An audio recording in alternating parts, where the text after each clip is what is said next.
As the Chicago Bulls go for a third straight NBA title, their efforts are being complicated by suggestions that their superstar, Michael Jordan, has a gambling problem. The latest charge comes from a new book called Michael and Me, Our Gambling Addiction. The book was authored by Richard Esquinas, a self-described compulsive gambler who alleges that Michael Jordan ran up a golf debt that once rose as high as $1.25 million. Bob Costas of NBC Sports talked with Esquinas last night and asked him about his motivation for writing the book. My primary motives for writing this book were threefold. One was to expedite my own recovery. Two was to reach out and help Michael Jordan. And three was to draw attention to the potential dangers of compulsive gambling. Those sound like lofty goals, but how is this going to help Michael Jordan, especially considering the timing? Couldn't this be disproportionately destructive? Well, the timing, Bob, unfortunately, we lost control of the project. A lot of people had started touching the project, seeing the book, and as it was becoming manufactured, we knew that there were inquiries being made and a leak was about to happen, so we decided to take control of the situation, control the information, and let it go. If I had taken full advantage of the NBA playoffs and the amount of coverage that it's getting, I would have leaked information or told of the forthcoming book day one of the playoffs. So it's unfortunate. It wasn't intended on our part, but we're trying to do the best we can with information that got out. In your mind, does Michael Jordan have a serious gambling problem? In my mind, based on what I've seen, Michael Jordan has a serious problem. He's in serious denial, and he needs help, and I hope this book is very pivotal to him getting help. Is it possible that this is just a guy who loves to play golf, who has a lot of money, obviously, and to make it interesting, wagers large sums, and then thought in a friendly atmosphere that it wasn't really for real, that you were talking about monopoly money? So I owe the guy a few $100,000, then I owe him $1 million. It doesn't matter. It's between friends, and we're just kidding around. You don't kid around for this kind of money, this kind of wagering. And as Michael was chasing and the debt was increasing to the 1.2 that it ultimately got to, I was very insistent that we stop, and I was very insistent that if we continued, that I expected payment, because it was something I really didn't want to go into, but I did. And he did, and he understood the obligation. Now, according to your book, he at one time owed you something over $1.2 million. He was able to reduce that to $900,000 by beating you a few times. Then you agreed on $300,000, of which he paid $200,000. Why wouldn't Michael Jordan just take $100,000 out of the petty cash drawer, settle the debt, and possibly save himself this kind of public embarrassment? Right. Well, this was one of my fears. When I ultimately ran up the debt to 1.252, I saw Michael change in terms of the discussions about the settlement. This went on for 18 months where I was trying to settle, trying to get the situation resolved, and that's where I saw the friendship and the interaction and the stress level, the anxiety, the regret, etc. start to settle in. Why he didn't pay, I could never determine if he couldn't pay or wouldn't pay. He never said he couldn't, he never said he wouldn't, he just simply didn't.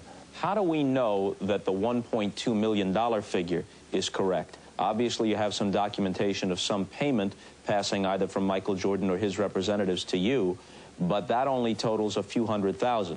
We don't know for sure that $1.2 million was the original debt, since you yourself say that you settled on $300,000. I guess ultimately it would come down to Michael versus my word, because when you make golf bets, there's no contracts that go back and forth. You simply make the wager and you have the running tabs and the accounts. There is no hard evidence that says that it was 1.252. You say the last time you talked to Michael Jordan was this past March. The book had to be in the works then. Did you warn him about the upcoming publication of the book, and what was his reaction? No, Bob, I wanted to tell Michael about the book, but had been advised against it by counsel because of where potentially the conversation could have went. So I did not tell Michael when I spoke to him in March.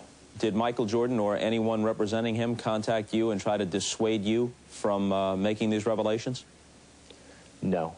No, I never had a contact. So no pressure brought to bear on you in any way? No pressure on that side.